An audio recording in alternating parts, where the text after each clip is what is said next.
Hello बच्चों and welcome back. पिछले class में हम लोगों ने आर्किमिडीज प्रिंसिपल या कह सकते हो बॉयंट फोर्स के बारे में या यूरेका प्रिंसिपल पढ़ा था।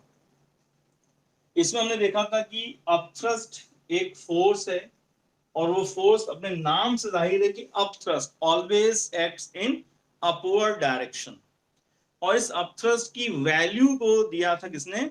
Value was given by Archimedes. ठीक है, ये फोर्स होता है ये हम सबको पता है, लेकिन इसकी वैल्यू हम लोग को ऐसे ही जनरल एक्सपीरियंस से नहीं पता है। ये वैल्यू दी थी आर्किमिडीज ने बाय हिज प्रिंसिपल, जो ये कहता है कि जो अपथ्रस्ट लग रहा है दैट अपथ्रस्ट और the buoyant force is equal to the weight of the displaced liquid. The upthrust is equal to the ignite.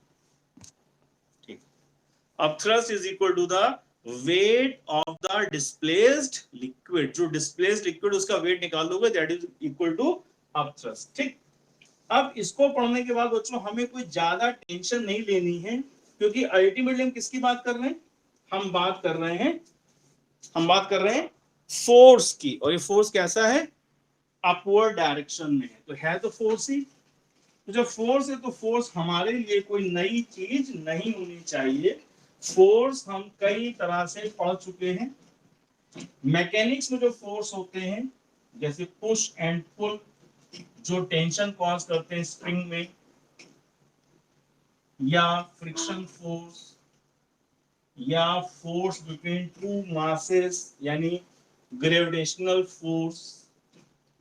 तो फोर्स की कैटेगरीज कई तरह की होती हैं, लेकिन फोर्स का ultimately nature behaviour is same. Force is always a vector quantity. Parallel में आप लोग को वीडियोस मिल रहे हैं इलेक्ट्रोस्टैटिक्स के, तो वो भी क्या है? Electrostatic force between two charges. तो कहने का मतलब है कि फोर्स आपके लिए कोई नई चीज नहीं। वेट के बारे में अबाउट एमजी हमने बहुत एम्फेसाइज आपको करा था। होपफुली आपको याद होगा कि weight is a vector, weight is the force with which earth attracts a body. और अगर हम डिस्प्लेस लिक्विड का वेट निकालते हैं, that displace liquid weight is equal to upthrust. As simple as that. इतनी साधारण सी परिभाषा है अपथ्रस्ट की या बॉयंट फोर्स की।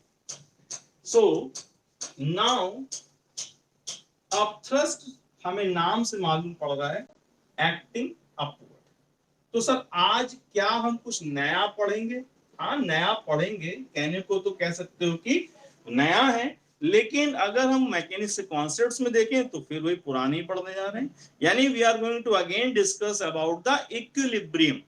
ठीक है, not today we are going to discuss about the flotation of a body. कोई भी चीज तैरती कैसे रहती है, और कोई भी चीज जब तैरती नहीं तो क्या है? डूब जाती है। तो क्यों डूब जाती है? कुछ चीजें डूब जाती हैं, कुछ चीजें नहीं डूबती हैं। और इसका एक छोटा सा एग्जांपल हमने पिछले क्लास में आपको बताया था कि आपने सुना होगा कि एक सुई डूब जाती है, लेकिन पानी का इतना बड़ा जहाज नहीं डूबता, तैरता रहता है। तो वही सारी बातें हम लोग थोड़ा सा थ्योरेटिकली और थोड़ा सा मैथमेटिकली करने जा रहे हैं। ठीक है, तो what is upthrust? Upthrust is a force जिसको हम यूटी से भी लिख सकते हैं, जिसका फॉर्मूला क्या था? We sigma ji. सिग्मा क्या है बच्चों? सिग्मा है डेंसिटी ऑफ द लिक्विड। इस लिक्विड की डेंसिटी है जिसमें कोई भी चीज आपने डाल दी। अब ये कोई चीज आपने इसके अंदर डाल दी, उसका v वॉल्यूम अंदर आ गया, उस ऑब्जेक्ट का v वॉल्यूम अंदर आ गया। तो ये वॉल्यूम दो होते हैं। दो मतलब या तो इसको तुम कह सकते हो वॉल्यूम ऑफ द बॉडी, इस बॉडी का या इस ऑब्जेक्ट का वॉल्यूम कौन सा वाला? Inside the liquid. Inside the liquid कोई चीज जब चली जाती है बच्चों तो उसको कहते हैं that is submerged inside the liquid. Submerge हो गई। तो कहीं लिखा volume of the body submerge in the liquid, एक ही बात है। और यही वॉल्यूम किसके बराबर है? और volume of the displaced liquid. ये दो बातें बच्चों आपको याद रखनी ही रखनी है, ये बात समझ लीजिएगा। ठीक है, अगर ये बात आपको नहीं दिमाग में अगर कहीं स्लिप कर गई तो कई चीजें गड़बड़ हो जाती हैं। ठीक है, ओके डन। आप आगे की स्टोरी को समझने से पहले हम एक छोटा सा एग्जाम्पल आपको बताने जा रहे हैं। छोटा सा कॉन्सेप्ट है जो कि 1D यानी मैकेनिक्स के मोशन 1 डायमेंशन से रिलेटेड है। ठीक है, उसको समझने के बाद फिर हम बात कर लेंगे इक्विलिब्रियम की, फ्लोटेशन की या सिंक करने की।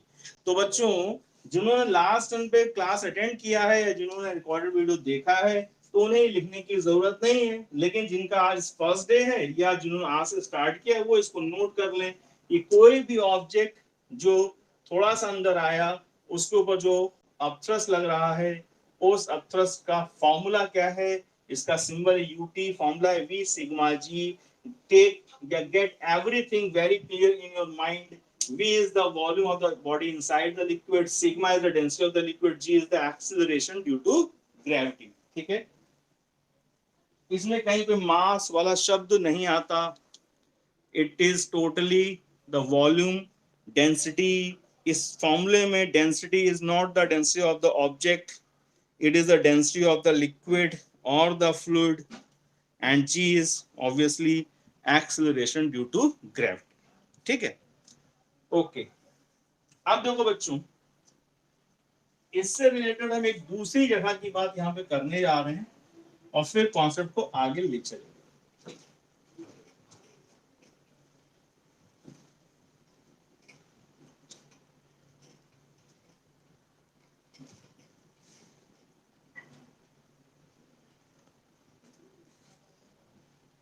एक क्वेश्चन से हम लोग करना शुरू कर रहे हैं। इस कॉन्सेप्ट को हम लोग क्वेश्चन के थ्रू समझेंगे बिकॉज क्वेश्चन हमारे दिमाग में इंपैक्ट ज्यादा छोड़ता है।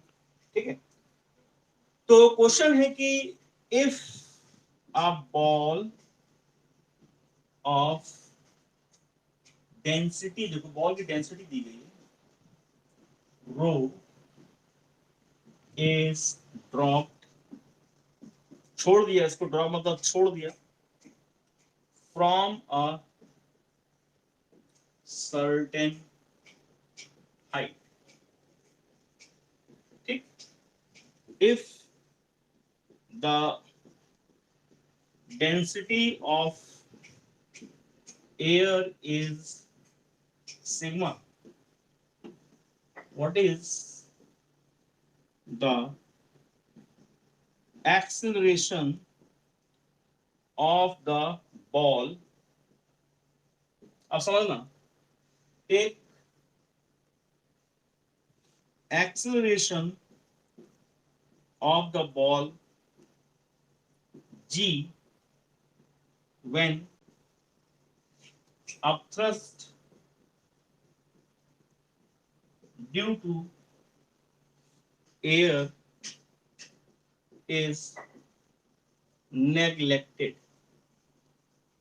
ठीक है, यानी you have to answer in terms of G, और जी क्या है, acceleration of the ball G when upthrust due to air is neglected. इसका मतलब वो साफ साफ कह रहा है आपसे कि भाई जब आपको एयर की डेंसिटी दी गई है तो एयर की डेंसिटी के कारण जो अपथ्रस्ट लगेगा इस बॉल पे, उस अपथ्रस्ट की वजह से जो एक्सेलरेशन बन रहा है उसका फॉर्मूला क्या है, उसकी वैल्यू क्या है। ठीक है, क्वेश्चन नोट कर लीजिए आप फटाफट और फिर साथ साथ डिस्कस करते हैं।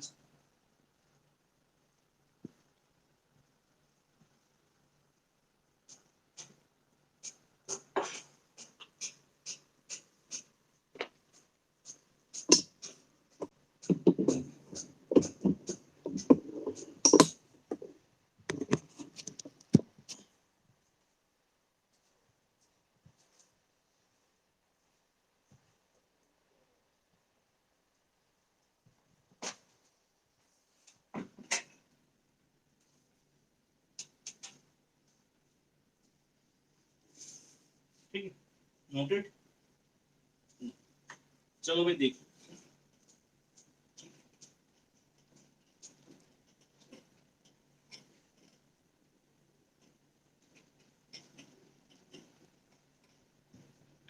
होता क्या है, इस क्वेश्चन सोल्यूशन देखो, होता क्या बच्चों, जब बॉल को आप ड्रॉप कर देते हो, ड्रॉप शब्द का मतलब है u बराबर 0, यानी बॉल की इनिशियल वेलोसिटी 0 है। इसको छोड़ दिया आपने, छोड़ दिया, जाओ, तो जैसे छोड़ोगे कहाँ जाएगी, अपने आप नीचे गिरेगी। क्यों? क्योंकि अर्थ हर चीज को अपनी तरफ खींचती है, अट्रैक्ट करती है, फोर्स लगाती है, तो ये बॉल नीचे चलना शुरू कर देती है। अच्छा, नीचे क्यों जा रही है? अरे सर फोर्स लग रहा है ना। कौन सा फोर्स लग रहा है? इस पे ग्रेविटेशनल पुल लग रहा है। ग्रेविटेशनल पुल को हम क्या कहते हैं? वेट, ग्रेविटेशनल पुल और the weight of the body. बहुत अच्छी तरह हम जानते हैं इस बात को। It is what? Gravitational pull और the weight of the body. Okay, तो जब ऐसे नीचे गिरती थी और एयर को हम काउंट नहीं करते थे तो कहते थे इसका एक्सेलरेशन क्या? तो भाई फोर्स बराबर mg है, हाँ है। एक्सेलरेशन क्या होता था? f upon m। तो mg अपॉन m करोगे तो उस केस में क्या हो जाता था? g। कब? जब हम कोई अपथ्रस्ट या एयर की वजह से कोई अपथ्रस्ट कंसिडर नहीं करते हैं तो a बराबर g होता है। इसलिए हम हमेशा बोलते हैं कि a ball of any density of any mass, कोई भी बॉल हो, कोई डेंसिटी हो, कोई उसका मास, कुछ भी मास हो, उनको छोड़ दिया जाए तो हर चीज की, गिरती हुई चीज का एक्सेलरेशन क्या होता है? सेम होता है। कब? जब हम एक्सेलरेशन, जब हम अपथ्रस्ट को कंसिडर नहीं करते तब। और अपथ्रस्ट ऑफ एयर को कंसिडर करेंगे तो क्या होगा? देखो, mg नीचे लग रहा है, यस लग रहा है। अपथ्रस्ट कहां पर है? अपथ्रस्ट ये, ठीक। बॉल कहां जा रही है? नीचे के ऊपर, जाहिर सी बात है नीचे जा रही है विद एन एक्सेलरेशन a, ठीक। तो बच्चों आपको याद है या नहीं याद है? याद रखो, फ्रॉम न्यूटन्स सेकेंड लॉ क्या बोलोगे? Net force is equal to हमेशा m इंटू ए होता है। Net force is m into a. और नेट फोर्स को क्या लिखते हैं हमेशा? हम लिखते हैं हमेशा ग्रेटर फोर्स, जो भी बड़ा हो उसमें से छोटा फोर्स घटा देते हैं। Greater minus smaller is equal to m into A. Now which one is greater? क्योंकि बॉल नीचे आ रही है तो mg बड़ा है और अपथ्रस्ट छोटा है, तो क्या लिखेंगे ग्रेटर की जगह पे? तो लिखा हमने ma बराबर mg माइनस अपथ्रस्ट। m क्या चीज है? m है इस बॉल का मास, मास ऑफ द बॉल। तो बच्चों डेंसिटी ऑफ द बॉल क्या दी गई है? रो। तो रो को क्या लिख सकते हो? Density is always equal to mass upon volume. तो what is mass of the ball? Rho into v. Mass of the ball क्या लिख सकते हैं हम? Rho into v. अच्छा, इस बॉल का कितना वॉल्यूम हवा में है? तो जाहिर सी बात है बॉल का पूरा वॉल्यूम हवा में। बॉल पूरी पूरी हवा में, कोई पार्शियली हवा में नहीं है, कोई पार्शियल सबमर्ज्ड नहीं, पूरी पूरी हवा में। तो v क्या है? Total volume of the ball, ठीक। और यही total volume of the ball क्या हो जाएगा? Displaced volume by the ball. भाई बॉल जितनी हवा में, उतने उसने हवा में उतना ही वॉल्यूम डिस्प्लेस किया। तो हमारे पास जो दो एक्सप्रेशन लिखे हैं, जहां जहां m लिखा वहां हम लिख सकते हैं रोवी। यहां लिखेंगे rho v into a is equal to, फिर से rho v into g minus upthrust का formula v sigma g, correct. यहां से रोवी और यहां से भी रोवी कॉमन निकाल दो तो तुम कहोगे सर ये यहां तो सर रो है नहीं, तो कैसे निकालें कॉमन? तो ऐसा करते हैं, पूरा रोवी जी बाहर निकालो। पूरा रोवी जी जब बाहर निकालोगे तो यहाँ अपॉन में एक रो लिखना पड़ेगा। ये कॉमन सिंपल सी मैथ है यहाँ पर। तो लिख दिया हमने रोवी ए इज इक्वल टू, रोवी जी को बाहर बुलाया, रोवी जी बाहर आ गए, अंदर क्या बचा? सिग्मा बाय रो। रोवी जी बाहर बुलाए गए तो यहाँ रो नहीं था, इसलिए अपॉन रो लिखना पड़ा, ठीक बात। तो रोवी जी जैसे ही बाहर आए, रोवी रोवी को उड़ा दिया गया, इसलिए कहा था बाहर मत जाओ, उड़ा दिए जाओ। तो ए बराबर कितना आ गया? जी ब्रैकेट 1 माइनस सिग्मा बाय रो। ये क्या आ गया? ये आ गया आपका फॉर्मूला। कौन सा? Acceleration of the body when the upthrust of air is considered. What is g? G is the acceleration of the body when upthrust is not considered. ठीक बात। तो फॉर्मूला याद करने के लिए क्या बन गया, ए बराबर g bracket 1 minus sigma by rho. Sigma is the density of air, rho is the density of the liquid, sorry rho is the density of the ball, rho is the density of the falling object. तो पूरा जो लिखा है इसको note कर लो फटाफट। Law को याद रखना, एम ए हम लोग पढ़ते हैं Newton's law, second law F बराबर एम ए। और एम ए क्या होता है, m a is the net force, और net is always greater force minus smaller force is equal to mass into acceleration. इसको नोट कर लो, बहुत इंपॉर्टेंट फॉर्मूला है बच्चों, ये दोनों जगह काम आता है, मैकेनिक्स में भी आता है और यहाँ फ्लूइड में तो देख ही रहे हो। पहले इसको लिख लो, फिर इसके बारे में थोड़ी और बात करते हैं। Let us discuss this formula.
ठीक, अब देखो,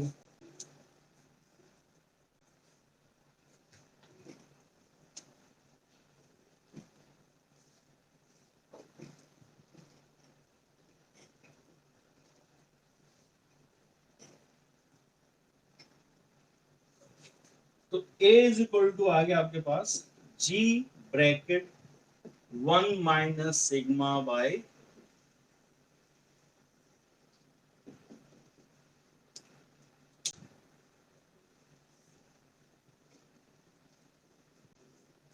ठीक। तो क्या दिख रहा है बच्चों यहाँ पर, एक्सेलरेशन ऑफ अ बॉडी जो है वो डेंसिटी डिपेंड कर रही है, कब, जब एयर को कंसीडर किया। तो पहले एक छोटी सी बात कंप्लीट कर लेते हैं। पहली बात, इफ एयर इज नेग्लेक्टेड, जो कि नॉर्मली हम करते हैं, हम एयर को कंसिडर नहीं करते हैं when the body is falling freely under gravity, तब हम एयर को कंसिडर नहीं करते हैं। उस केस में सिग्मा क्या हो जाएगा, जीरो। जीरो हो जाएगा तो पूरा रेशियो खत्म हो गया, बचा क्या, ए बराबर जी। और यही फैक्ट है कि all the bodies, all the bodies हमने अगर लिख दिया, इसका मतलब हुआ कोई भी, कितना भी उसका मास हो, कोई भी उसका साइज हो, कोई भी उसका मटेरियल हो, कुछ भी हो, ऑल द बॉडीज मतलब ऑल द बॉडीज। इस कंडीशन फॉलिंग अंडर ग्रेविटी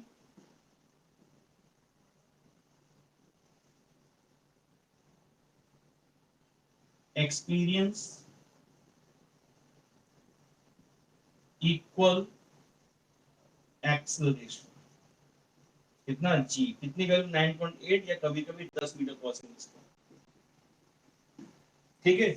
जब एयर को नेगलेक्ट कर दिया तो ऑल द बॉडीज में ध्यान देना, ऑल द बॉडीज में कुछ सोचने की बात नहीं है, लकड़ी की बॉल हो, लोहे की बॉल हो, बड़ी हो छोटी हो, कुछ भी हो, if air is not considered, all the bodies move under same acceleration, how much, 9.8 meter per second square or 10 meter per second square, correct। बात यहां से इंपॉर्टेंट शुरू होती है, क्या बात है, तो इस बात को समझने के लिए बच्चों हम क्या करते हैं, क्वेश्चन फॉर्म में करते हैं, है ना, ये एज एग्जाम्पल के तौर पे करते हैं, सेकंड पॉइंट है लेकिन एग्जाम्पल के तौर पे करते हैं। Two wooden balls of mass 10 kg and 40 kg dropped from a height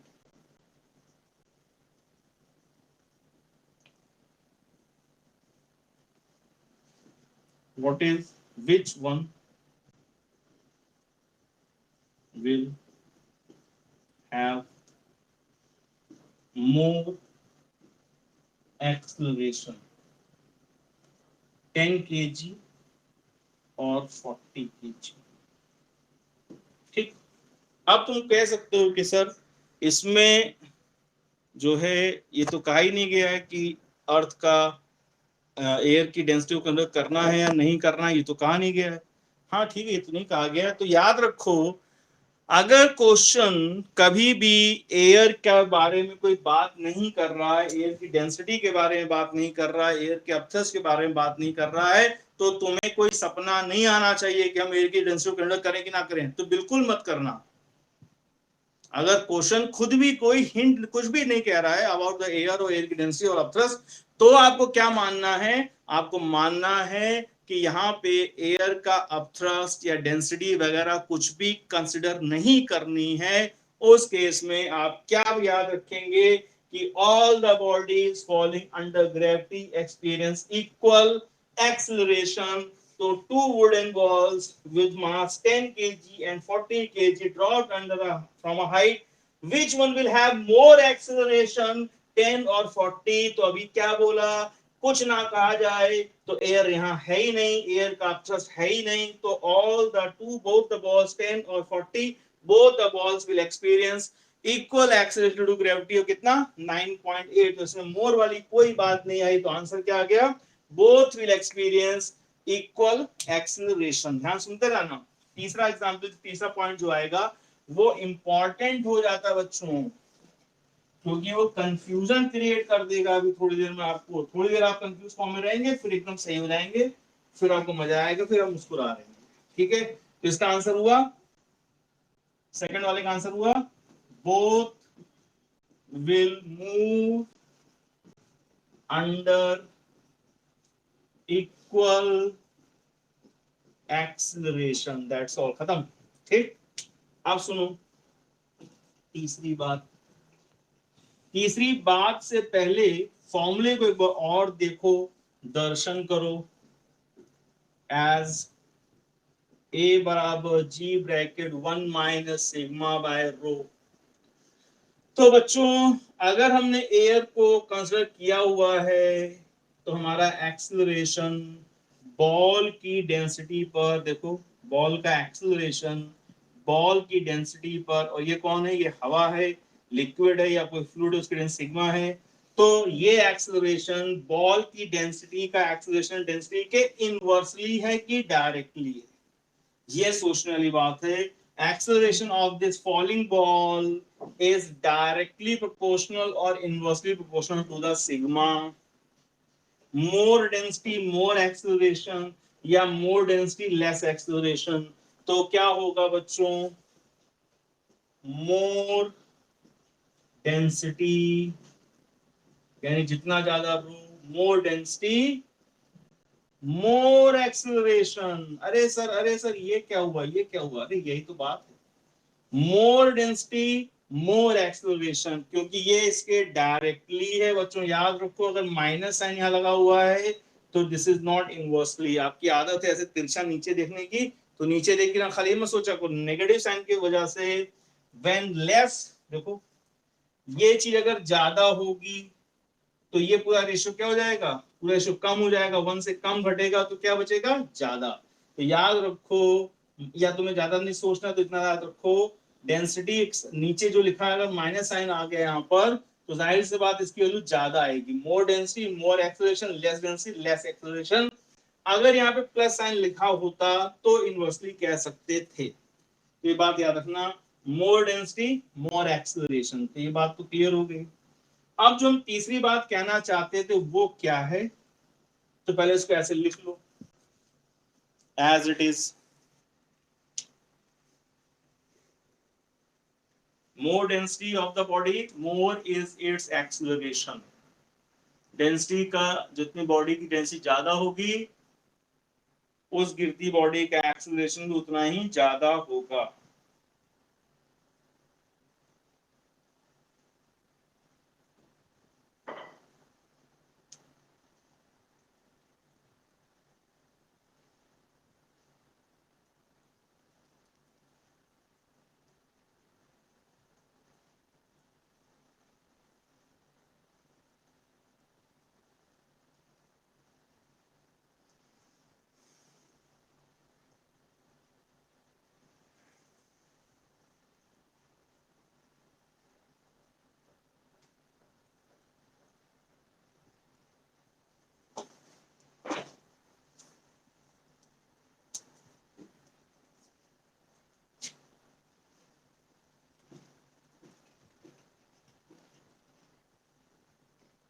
ठीक, अब देखो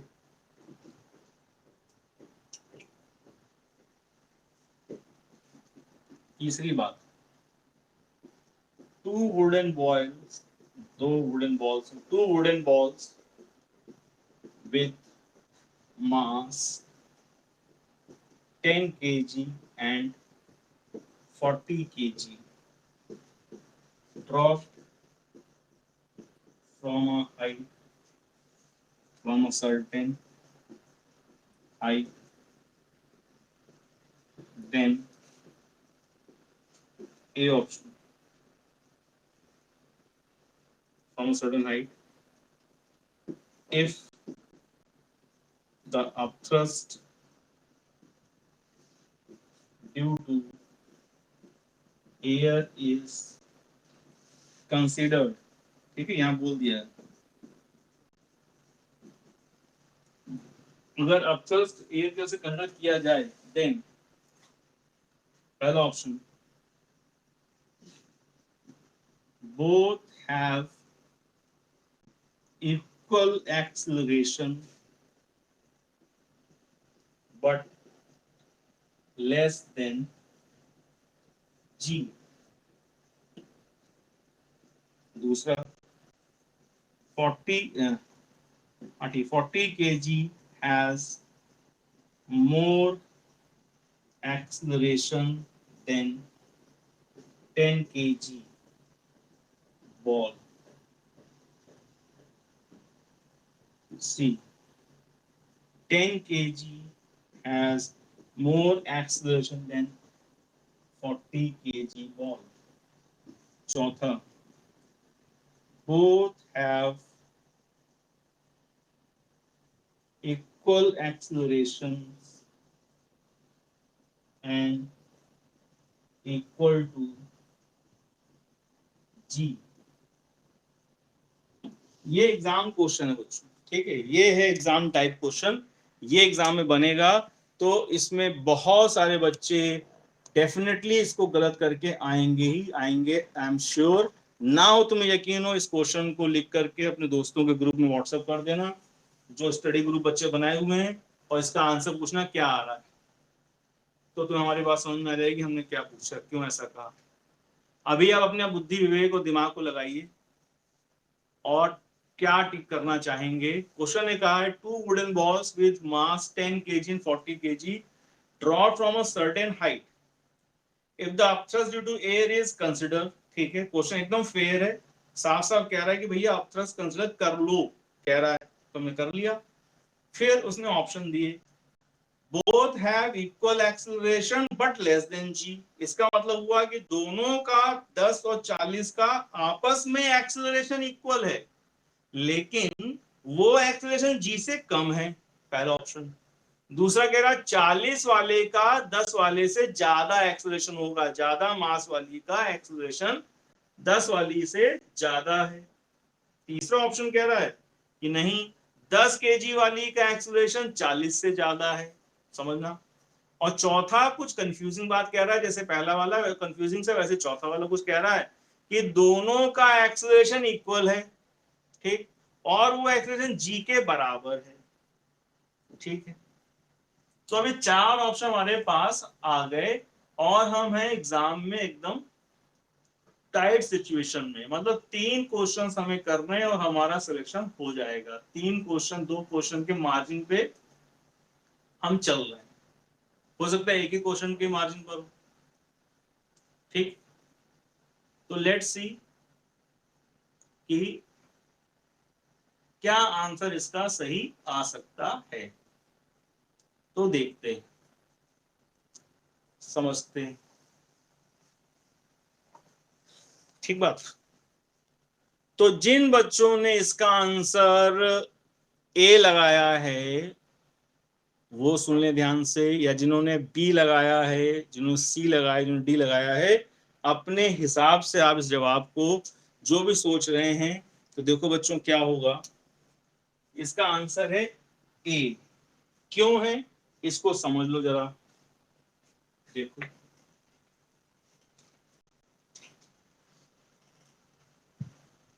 और अगर आपका आंसर सही है, very good, you are thinking right. बच्चों क्वेश्चन ने वुडन शब्द बोला है, वुडन पे ध्यान दो, लकड़ी। ठीक है, 10 केजी की बॉल लकड़ी की, 40 केजी की बॉल लकड़ी की। ठीक है, तो पिछले क्लासेस में हमने आपको बार बार बताया है कि एक चम्मच पानी, एक ड्रम पानी और एक ग्लास पानी, तीनों ही में जो चीज है वो है पानी। पानी की डेंसिटी तीनों में, क्योंकि पानी है तो density is the intrinsic property. तो density of the water in all the 3 tumblers, तीनों बर्तन में, तीनों चीजों में जो पानी है उसकी density remains same, but masses are different. एक चम्मच पानी का मास, द्रव्यमान बहुत कम है, ग्लास में थोड़ा पानी ज्यादा है, ड्रम में पानी का मास बहुत ज्यादा है। ठीक है, तो masses are different but all have equal densities। तो क्या समझे, 10 केजी की बॉल हो चाहे 40 केजी की बॉल हो, अल्टीमेटली दोनों बॉल किस चीज की हैं, लकड़ी की बॉल। लकड़ी की बॉल है तो लकड़ी की डेंसिटी थ्रू आउट क्या है, same. And our formula says, हमारा फॉर्मूला जो है, जो अभी हमने देखा, उसमें बच्चों कहीं भी मास नहीं आता, क्या आता है, डेंसिटी ऑफ द बॉल आ रही है। तो क्योंकि as both 10 kg and 40 kg balls have equal densities। क्यों भैया, क्योंकि दोनों ही लकड़ी की हैं, वुडन, सो देयर उनका एक्सेलरेशन इज सेम। ठीक है, लेकिन क्या ये एक्सेलरेशन जी के बराबर है कि जी से कम है, तो जाहिर सी बात है कि क्योंकि यहाँ पे कुछ फैक्टर घटेगा, घटने के बाद जो रिजल्ट आएगा उससे पता चल रहा है कि जो एक्सेलरेशन दोनों का सेम है लेकिन जी से क्या है, कम है, जी से क्या है, कम। ठीक है, अपथ्रस्ट जो है, जो अपवर्ड फोर्स होता है, वो इफेक्टिव वेट को थोड़ा सा कम कर देता है। ये वही वाली बात है जो आपने लोअर क्लासेस में सुनी होती है कि जब कोई बाल्टी पानी की, जब हम कुएं से पानी निकालते हैं तो बाल्टी कुएं के अंदर डुबो ही जाती है, पानी भर लेती है, फिर उसको हम खींचना चालू करते हैं, तो बाल्टी जब तक पानी के अंदर रहती है, ऊपर आते समय जब तक पानी के अंदर है, इट फील्स लाइटर, और जब वो बाल्टी पानी के बाहर आ जाती है, इट फील्स हैवियर, फीलिंग आ रही है दोनों में। तो पानी के अंदर व्हाई इट फील्स लाइटर, तो रीजन इज वेरी सिंपल, कि जब पानी के अंदर है तो पानी उस पर लगा रहा है अपथ्रस्ट। जैसे हम झोला अपने कंधे पे टांग लें, कंधे पे वजन पड़ रहा है, mg नीचे लग रहा है, कोई हमारे झोले को ऊपर की तरफ फोर्स लगाए, हमारे कंधे पे झोला टंगा है, उस पर कोई फोर्स ऊपर तरफ लगाए तो हमें अपने कंधे पे वेट थोड़ा सा कम महसूस होगा, तो effective weight slightly decreases due to the upthrust. ठीक, ये बात याद रखना। तो अब जब दोनों बॉल्स हवा में गिर रही हैं, दोनों पे ही अपथ्रस्ट लग रहा है, उन अपथ्रस्ट की वजह से जो उनके अंदर एक्सेलरेशन प्रोड्यूस हो रहा है वो जी माइनस समथिंग हो रहा है ना, तो जब g माइनस समथिंग हो जाएगा तो जाहिर सी बात है बच्चों एक्सेलरेशन दोनों का इक्वल है क्योंकि डेंसिटी सेम है, बट वो एक्सेलरेशन g से थोड़ा कम है। So the correct answer is A option. ठीक है ना, रीजन लिख लीजिए।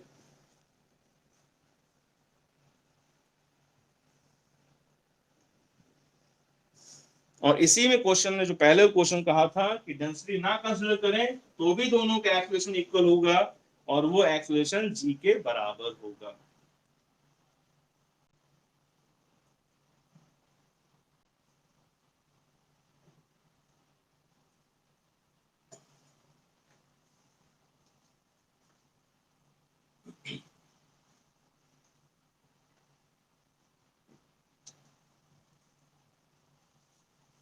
ठीक बच्चों, होपफुली आप पॉइंट कैच करते जा रहे हैं। अब देखिए चौथी बात,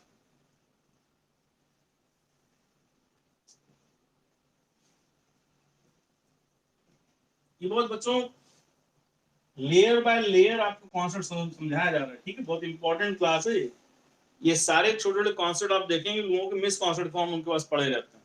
ठीक है ना, लेयर बाय लेयर आप समझते जाइए और फिर देखेंगे हम अपट्रस्ट तो बहुत ही हल्का फुल्का टॉपिक आपको लगेगा। आर्किमिडीज प्रिंसिपल लाइक जस्ट क्या कहते हैं बाएं हाथ का खेल। अभी समझो चौथी बात, चौथी या तीसरी, कौन सी चौथी है। क्या हुआ, सुनने में तुम्हारे दिमाग में क्या इंपैक्ट आता है इसके चक्कर में मत पड़ना। Stick to your formula, stick to your concept, उसके हिसाब से आपको आंसर करना। Two balls A and B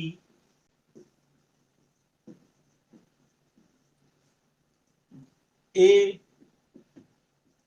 is a wooden ball of mass 10 kg and B is an iron ball of mass 2 kg। जो आयरन की ball उसका मास 2 kilo है और लकड़ी वाली की मास का बॉल का मास 10 किलो है। Both are dropped from a certain height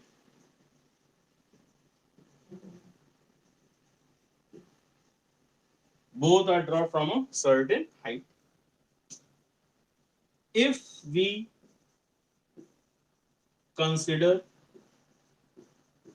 upthrust due to air, then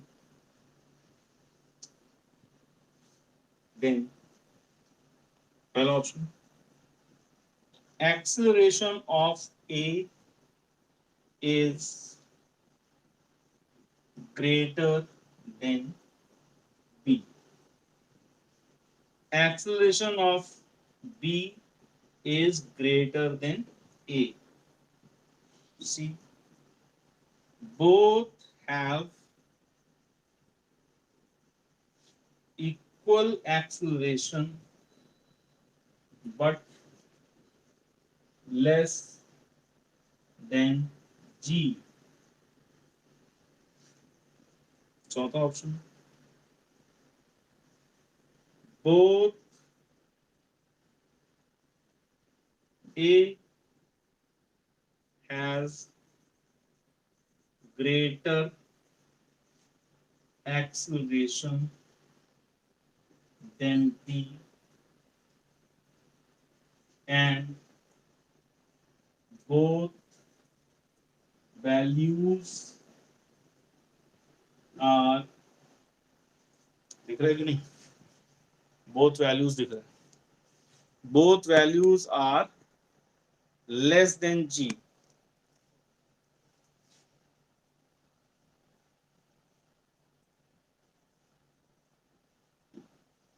ठीक,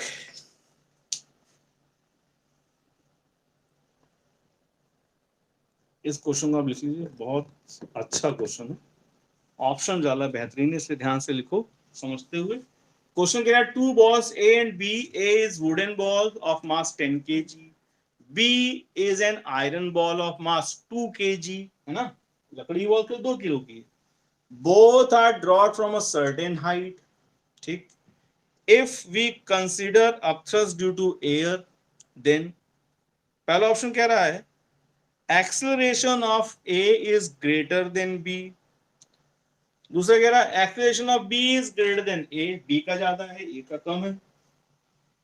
तीसरे चौथे में कुछ और बात जोड़ी गई. तीसरे में कहा both have equal acceleration but less than g, दोनों का आपस में इक्वल है लेकिन जी से कम है क्योंकि ए का ऑप्शन कंसिडर किया जा रहा है.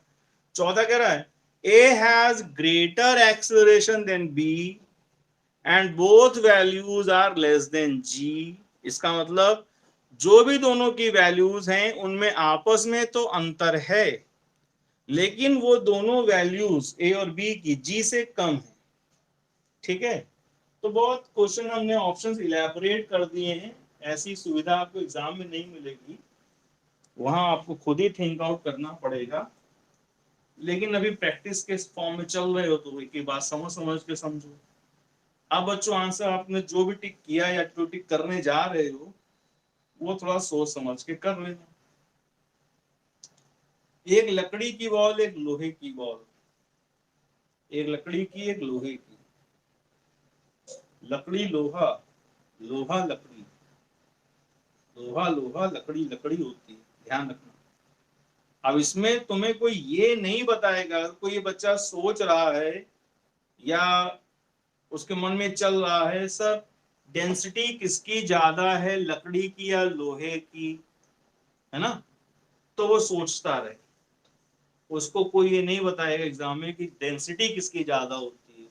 उसके लिए तो बस हम एक ही बात कहेंगे, चलो अभी बाद में कहेंगे, पहले तुम देखो. उसको ये नहीं पता कि लकड़ी की डेंसिटी ज्यादा है कि लोहे की डेंसिटी ज्यादा है.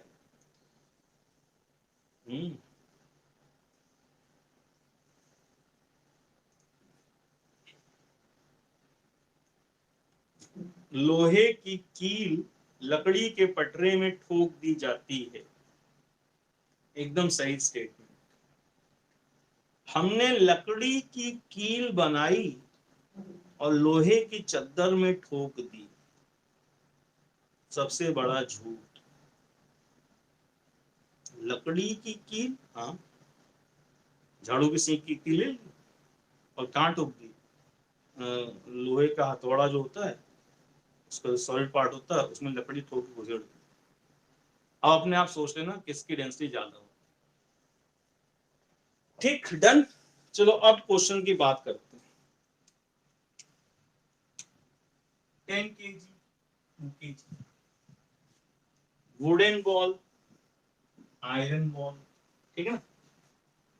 तो भाई हमारा जो फॉर्मूला है, फॉर्मूले में क्या है, फॉर्मूला कह रहा है ए बराबर g bracket 1 minus sigma by रो.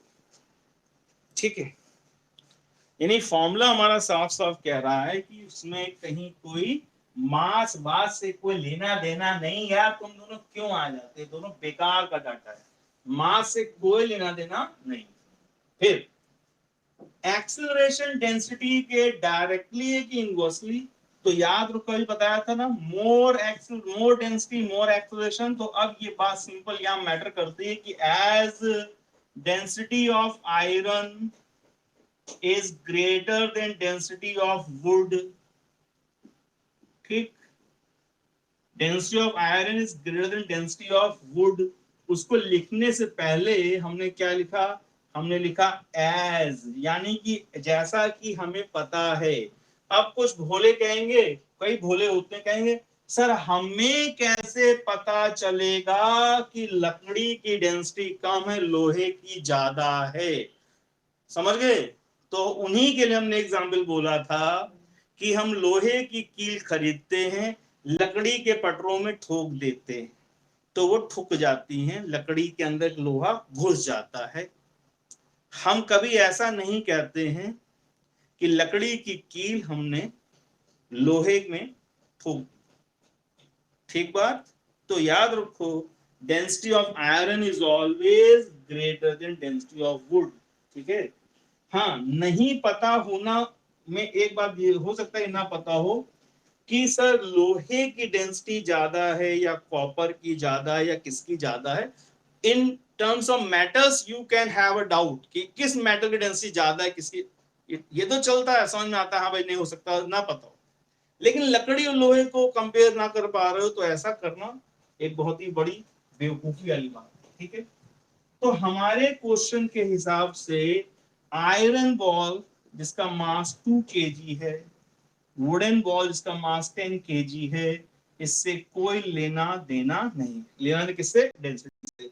सो क्योंकि density of iron is more, acceleration of iron is greater than acceleration of the, तो ए की का acceleration is greater than acceleration of B. कौन सा ऑप्शन ऐसा है, ए ऑप्शन सही, ठीक है। कौन लकड़ी का था कौन वुड का था ये ध्यान रखना, वॉट एवर जो भी हमने बोला था, ए लकड़ी का था कि ए किसका था, आयरन का था। अगर ए आयरन था तो सही आंसर है, और अगर ए लकड़ी थी तो बी आंसर सही होगा, वो अपने साथ देख लेना, ठीक है।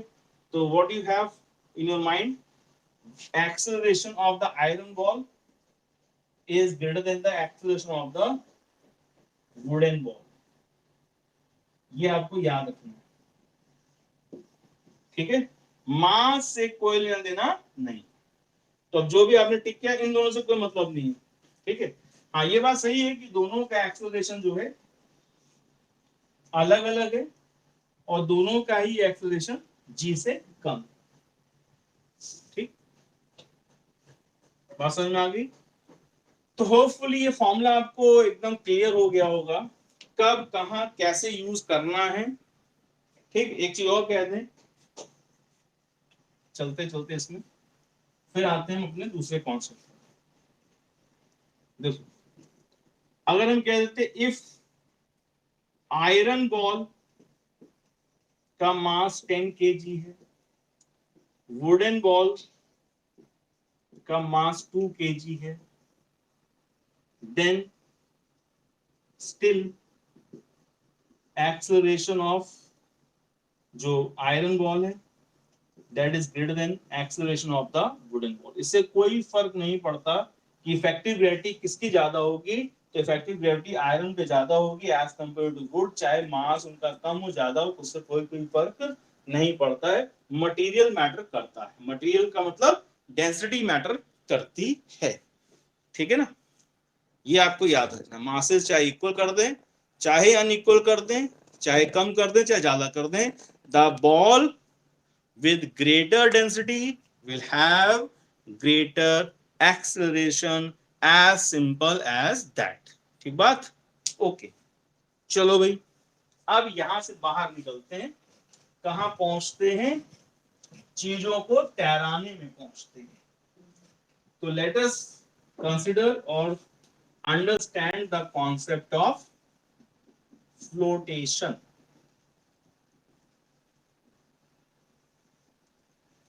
फ्लोटेशन, ठीक है, याद रखो, when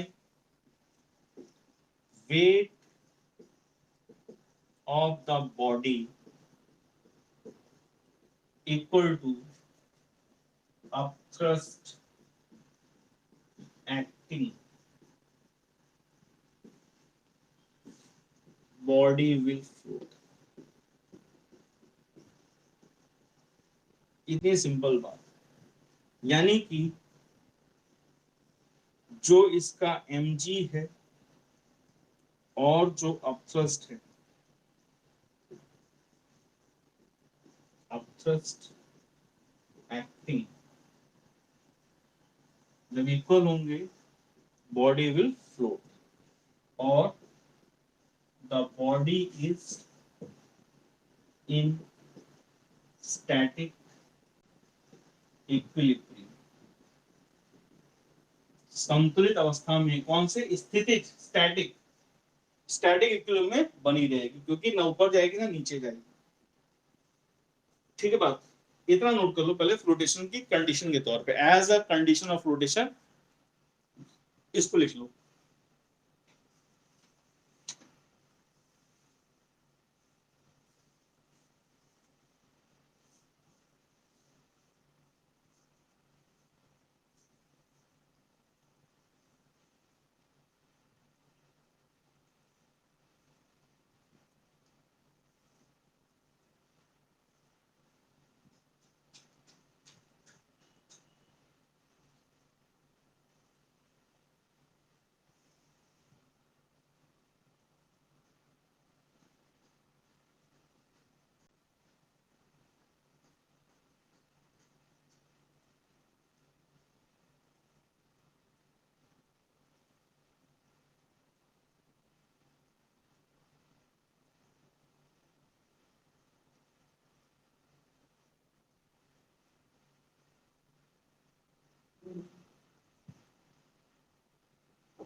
आप समझ लो बच्चों, बड़े काम की पते की बात है, इसको समझ लेना। ठीक,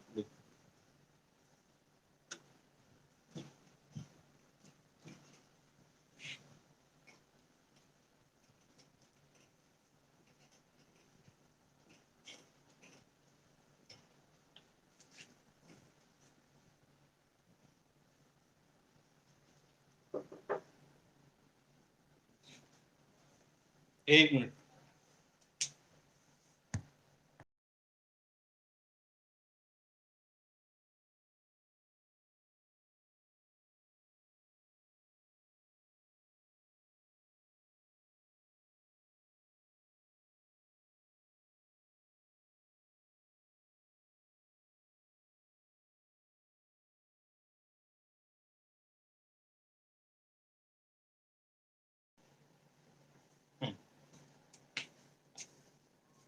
कोई भी बॉडी बच्चों जब तैयार नहीं होती है या किसी को सबमर्ज कराते हैं किसी लिक्विड के अंदर, तो जब सबमर्ज कराते हैं, देखो इधर,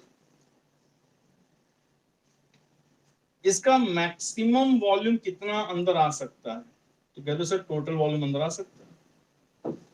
टोटल वॉल्यूम अगर अंदर डुबो दें, अंदर उसको प्रेस करते हैं, फोर्सफुली अंदर डुबो दें, तो टोटल वॉल्यूम की वजह से जो अपथ्रस्ट लगेगा वो कितना होगा, Vt इंटू सिग्मा इंटू जी। पूरा इसको डुबो दें तो Vt इंटू सिग्मा इंटू जी लगेगा। अब एक बात बताओ, लॉजिकल छोटी सी बात, ये बॉडी जैसे जैसे अंदर चलती जा रही थी, अभी देखो थोड़ी सी बॉडी बाहर है,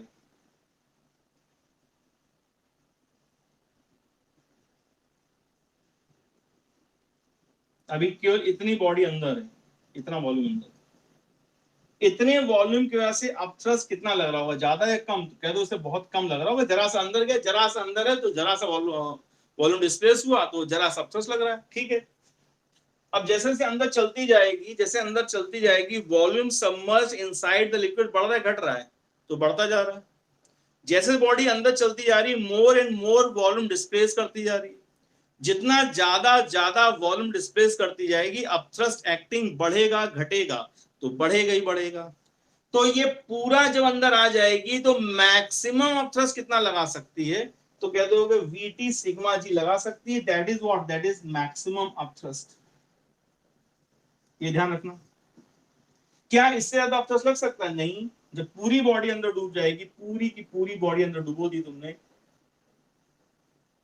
this whole total volume is inside the liquid।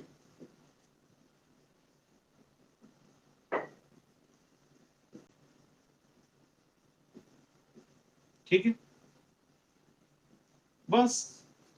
अब तुमने ये फोर्सफुली पूरी बॉडी डुबो दी अंदर, पूरी बॉडी, है ना, तो अपथ्रस्ट मैक्सिमम इतना लग सकता है। अब अगर तुम्हारा मैक्सिमम अपथ्रस्ट जो है, जिसमें लग रहा है ऊपर की तरफ, अगर तुम्हारा मैक्सिमम अपथ्रस्ट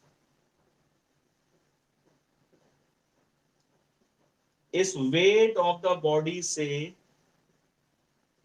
मैक्सिमम अपथ्रस्ट इस वेट से ज्यादा है, तो बॉडी क्या होगी, अंदर रहेगी कि ऊपर निकल जाएगी, तो कहते हो ऊपर निकल जाएगी, फिर बाहर जाकर के तैरेगी, थोड़ी सी बाहर निकल जाएगी फिर तैरेगी। अगर तुम्हारा अपथ्रस्ट, मैक्सिमम अपथ्रस्ट mg के एकदम इक्वल, एग्जैक्टली इक्वल है, तो बॉडी क्या करेगी, ऊपर बाहर निकलेगी, अंदर जाएगी, रुकी रहेगी, तो वहीं रुकी रहेगी, तो पूरी तरह से ऐसे डूब करके तैरेगी। और अगर तुम्हारा मैक्सिमम थ्रस्ट mg से कम है, mg ज्यादा पड़ गया और मैक्सिमम थ्रस्ट तुम्हारा कम है, तो बॉडी तैरेगी कि डूब जाएगी, तो डूब जाएगी।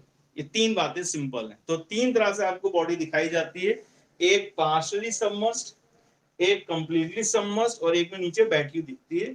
तो उसमें आप मैक्सिमम थ्रस्ट के बेसिस पे आप एक पॉइंट याद रखें, तीन पॉइंट, कि जो मैक्सिमम पॉसिबल अपथ्रस्ट है Vt सिग्मा जी, पहली condition. If maximum upthrust is greater than mg, यानी Vt sigma g is greater than mg, तब हमें क्या दिखेगा बच्चों, हमें ये बॉडी पार्शली सबमर्ज्ड तैरती दिखेगी, लाइक दिस। तब इतना ही वॉल्यूम अंदर आएगा, टोटल वॉल्यूम अंदर नहीं आएगा। ठीक है। और एट इक्विलिब्रियम, इक्विलिब्रियम कैसे मेंटेन है इस समय? Equilibrium is equal to V sigma g is equal to m g. तो बच्चों ये v कौन सा वॉल्यूम है? क्या टोटल वॉल्यूम है? नहीं, टोटल वॉल्यूम वाला पूरा अपथ्रस्ट mg से ज्यादा है, तो v sigma g this is the upthrust acting, और जो mg को क्या करे हुए? इक्वल करे हुए। तो this is partially submerged under this condition. जब आपका maximum upthrust exactly equal to the weight हो जाता है, इक्वल टू mg हो जाता है, उस केस में क्या दिखेगा? उस केस में ये बॉडी पूरी तरह से सबमर्ज दिखाई पड़ेगी ऐसे। ये क्या है? वीटी, और ये क्या है? mg। अब अपथ्रस्ट कौन सा लग रहा है? अपथ्रस्ट लग रहा है मैक्सिमम, यानी कौन सा? VT sigma g is equal to mg। कौन सा अपथ्रस्ट है ये मैक्सिमम अपथ्रस्ट। तो कैसी हो गई है? Completely submerged. Third and last, अगर आपका मैक्सिमम अपथ्रस्ट mg से कम पड़ गया, maximum thrust is less than mg, maximum thrust is less than mg, तो बॉडी यहां तैर ही नहीं पाएगी। क्या होगा? It will sink.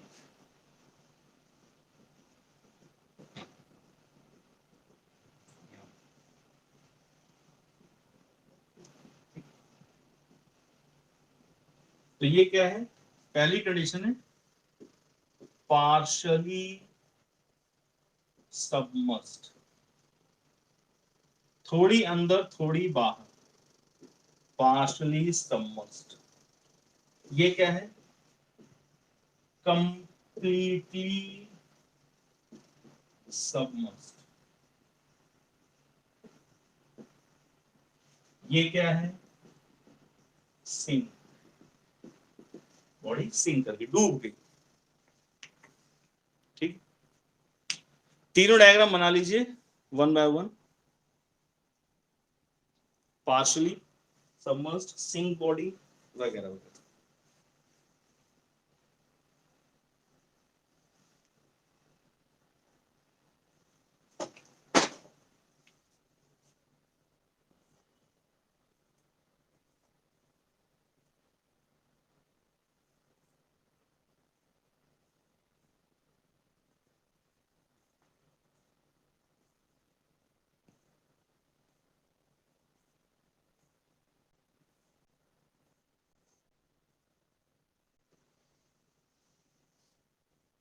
ठीक है।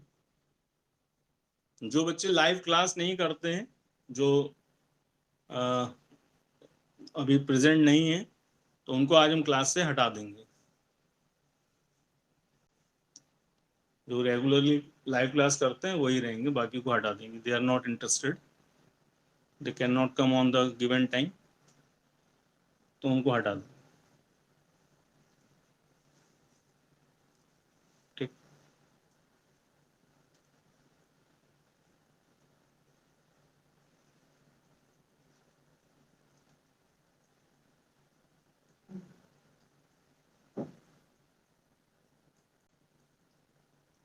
डायग्राम बना लो बच्चों, 1 2 3।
ओके बच्चों, अब एक क्वेश्चन देखो, ये क्वेश्चन आया था बच्चों 2016 में नीट में आया था, ठीक है। और नीट में 2 बार एग्जाम हुआ था, 2016 में नीट का दो बार हुआ था। तो इस क्वेश्चन को देखो, इसमें कुछ खास नहीं है, लेकिन क्वेश्चन पढ़ने में सुनने में लगता है बहुत ज्यादा लेंदी है, ठीक है। आपने लिख लिया होगा होपफुली। ये पूरा क्वेश्चन बेस्ड है फ्लोटेशन पर।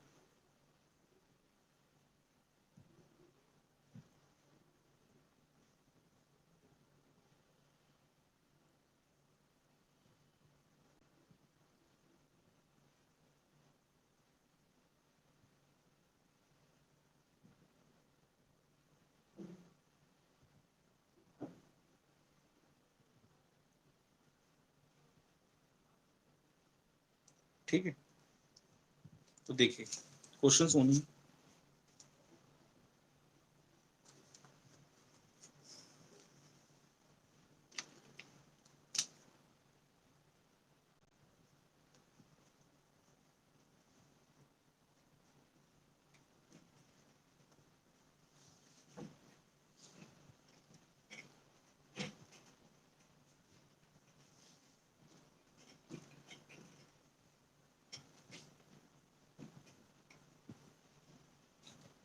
क्वेश्चन क्या है बच्चों, if two non mixing liquids, यानी जो आपस में मिक्स नहीं होते, non mixing liquids of densities rho and n rho, ठीक है, दो डेंसिटी रो एन रो है, where n is greater than 1 are taken in a container, ठीक। नाउ भाई अगर n ग्रेटर देन 1, इसका मतलब ये कौन हो गया, ये हो गया डेंसर और ये हो गया रेयर। भाई इसकी डेंसिटी ज्यादा होगी ना, n की ज्यादा है, तो this is denser, this is rare. Now a cylinder of length L and density D is submerged in the two liquids, ठीक है। उसमें इसको ऐसे दो लिक्विड्स में इसको डुबो दिया गया, ठीक है। सिलेंडर को इसकी लेंथ है तो इसको ऐसे डुबो दिया गया दो लिक्विड्स में, ठीक। द सिलेंडर फ्लोट्स, ठीक, फ्लोटेशन कर रहा है। The cylinder floats with its length L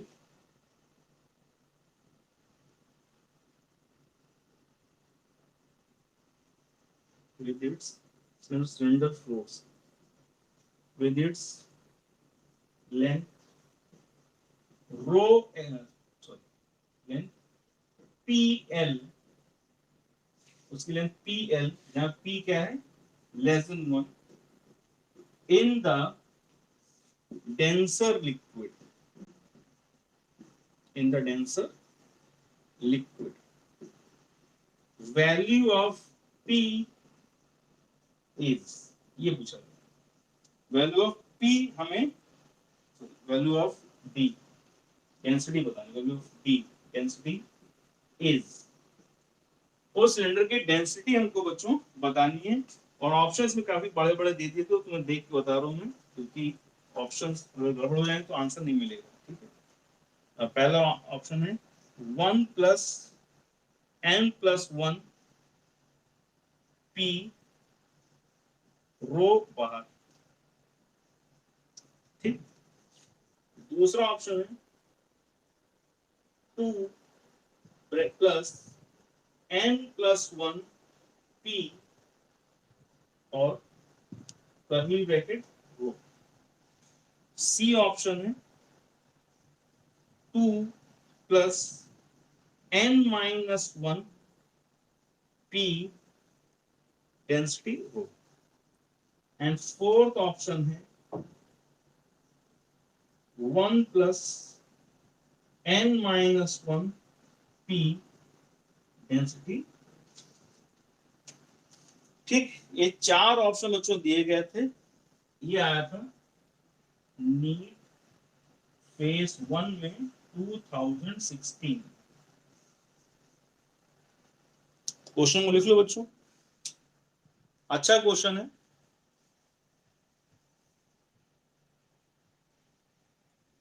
please note it down.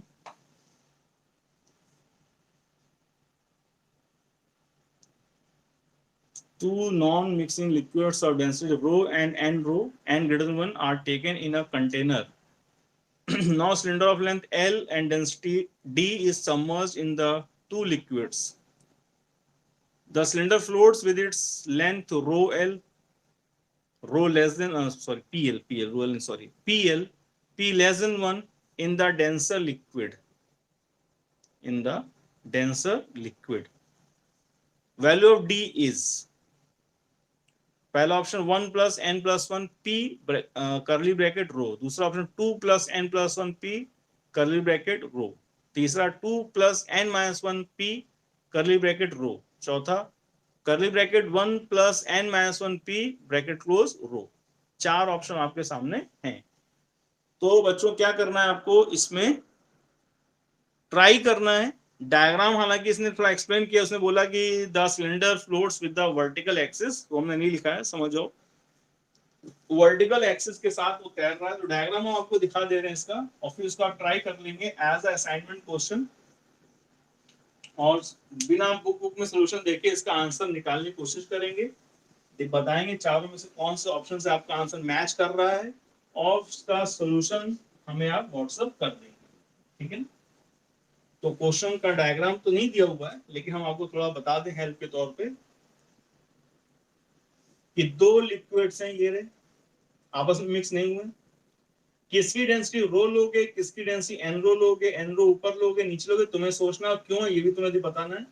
पूरा इसके अंदर ही इस तरह से टोटल लेंथ एल है, जो डेंसर है उसमें इसकी लंबाई पी एल लंबाई डेंसर में। अब डेंसर अपर वाला है कि लोअर वाला, तुम्हें सोचना है। देन ये फ्लोट कर रहा है, जाहिर सी बात है अब थ्रस्ट यहां से मिल रहा होगा, यहां से मिल रहा, दोनों कैप्टर्स को इसके वेट से इक्वल करना है, आपको करना है, उससे डी की वैल्यू निकलेगी, and that you have to answer.